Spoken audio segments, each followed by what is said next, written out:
Hello, friends. I want to encourage you with some scriptures. Today is the day of Pentecost. As you all know, the exact words of Jesus, he said, "But you shall receive power when the Holy Ghost comes upon you, and you shall be witnesses unto me in Jerusalem, in Judea, and Samaria, and unto the uttermost parts of the earth." So we are called to do the works of Jesus, to be his great, powerful witnesses.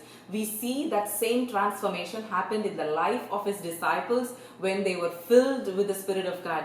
We read in Acts chapter 2, verse 4, "Suddenly there was a sound of this mighty rushing wind, and it filled the house where they were seated, and cloven tongues of fire rested upon them, and they were all filled with the Holy Spirit, and began to speak in tongues as the Spirit gave them utterance." So when they were filled with the power of God, they started manifesting that in boldness. We see that 3,000 people got saved and they were set free from the bondage of the devil.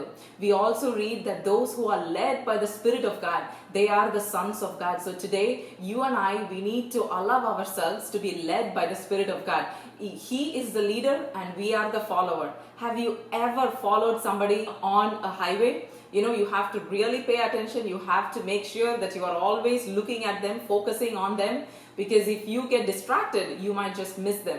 The same way, we have a leader. That's the Spirit of God who lives on the inside of us, and he is going to lead us. He's going to guide us.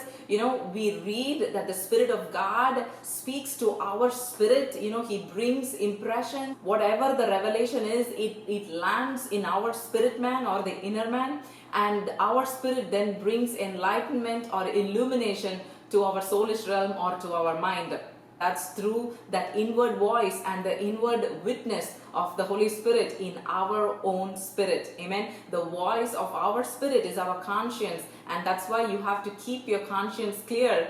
Why? Because God speaks to us through the conscience. Amen. When the more we are filled with the Spirit of God, the more his power works on the inside of us.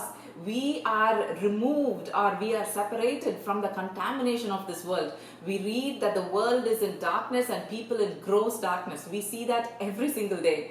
But we can be separated from that. Why? Because when the Holy God comes to live on the inside of you, you become holy ground. We read that, don't you know that your body is the temple of the Holy Ghost?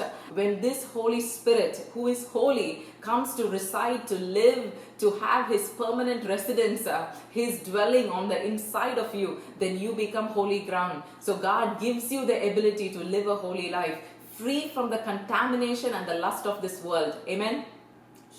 The next thing that he does is he shows us the future, because we have the great one, the great teacher who lives on the inside of us. He is the Spirit of truth. He will lead us into all truth. So he will keep us from the deception of the enemy. We don't have to worry about it, because the Spirit of truth, as long as you let him lead you, he will lead you into all truth. He will show you when there is deception. That God has given us this inner knowing, and we know when the Spirit of God leads us. So you are his holy place, because you are God's address. You are his residence. The love of God is shed abroad in our hearts by the Holy Spirit. With that love, we can love everybody. We can even love our enemies with that love, that divine love that God has poured in our hearts. In this day and age, we see chaos and confusion around us. We see division caused by racism and everything around us. But the answer for that is the love of God, the love that has been shed abroad in our hearts by the Holy Spirit. So today, you and I, we need to be filled with this power from on high. We need to be endued with this power from on high. Being filled. So it's not just a one-time deal. It is a continual infilling of the Holy Spirit. So we have an obligation today, on this day of Pentecost. Let us seek after the kingdom of God, to be filled with his power. If you are out there and thinking, okay, how do I receive the infilling of the Holy Spirit? Do I even qualify for this infilling of the Holy Spirit? Number one pre-qualification is you should be born of God. If you believe in Jesus, if you believe that he died for your sins and he rose again, if you believe on him as your Lord and Savior, the Bible says that you are born again. Your spirit man is made new. And number two, you have to desire to know the Holy Spirit. You have to desire to receive him. So if you have these two things, if you are born again And if you desire to be filled with the Holy Spirit of God, right where you are, you can just lift up your hands and say, Lord, fill me with your Spirit. So you can receive Him right where you are today and be blessed.